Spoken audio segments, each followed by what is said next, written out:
What's going on, everybody? It is Noah back with another day tracking my journey to building a $1 million handyman home service business.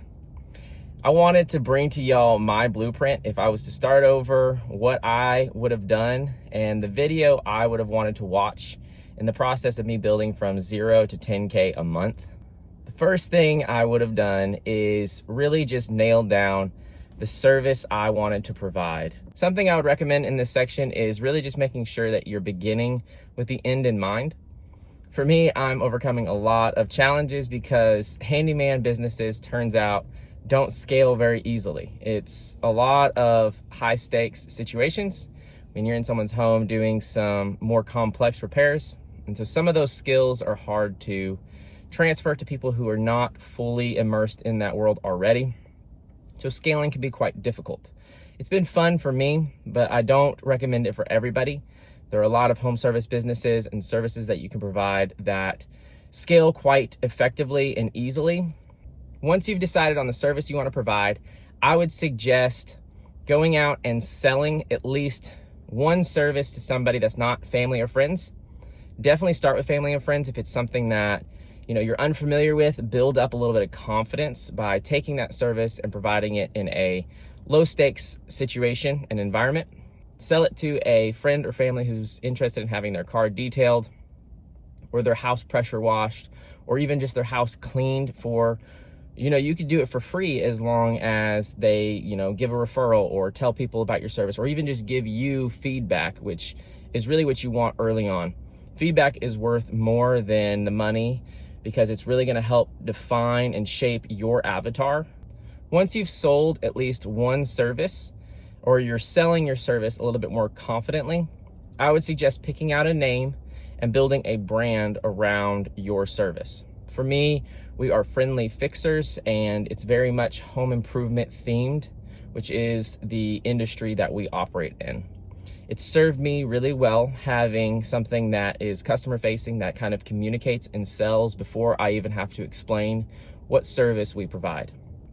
Now, this is something that you want to be a little bit careful with, because if you go too niche with your name, then it really keeps you from expanding into any other service areas, which might be problematic later on, and it might not. So just put a little bit of thought and effort into building your name and brand so that it scales with the goals that you have.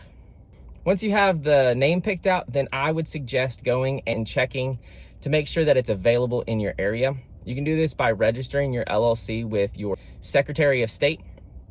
This is a great way to check and see if there's any other people operating with that same name.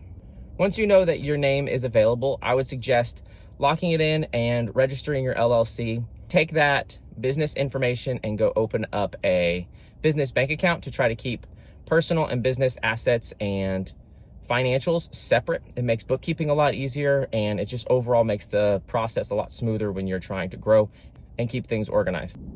Once you have your business bank account set up and your business is registered, I would suggest getting a uniform. A lot of times your market is going to judge you before they ever really experience your service, and so appearing professional is highly important.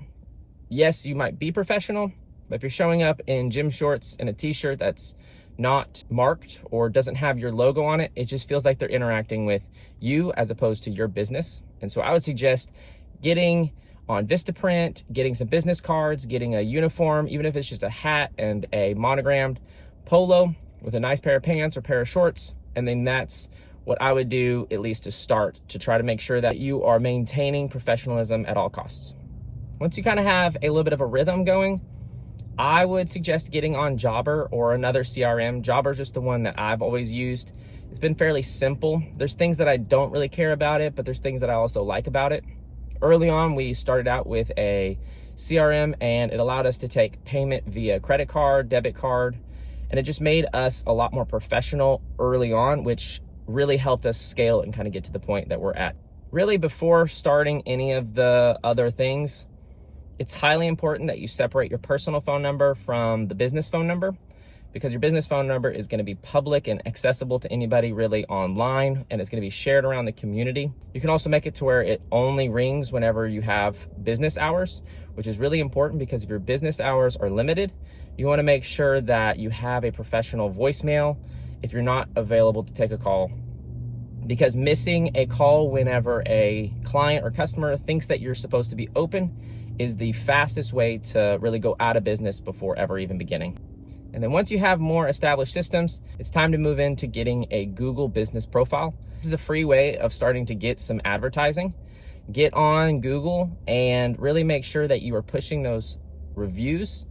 Reviews are a way for your clients to leave basically an online referral, because when people check your reviews, it's vetting you as a company, and those reviews really sell your service before you even talk or interact with the client that is looking to receive a service like yours.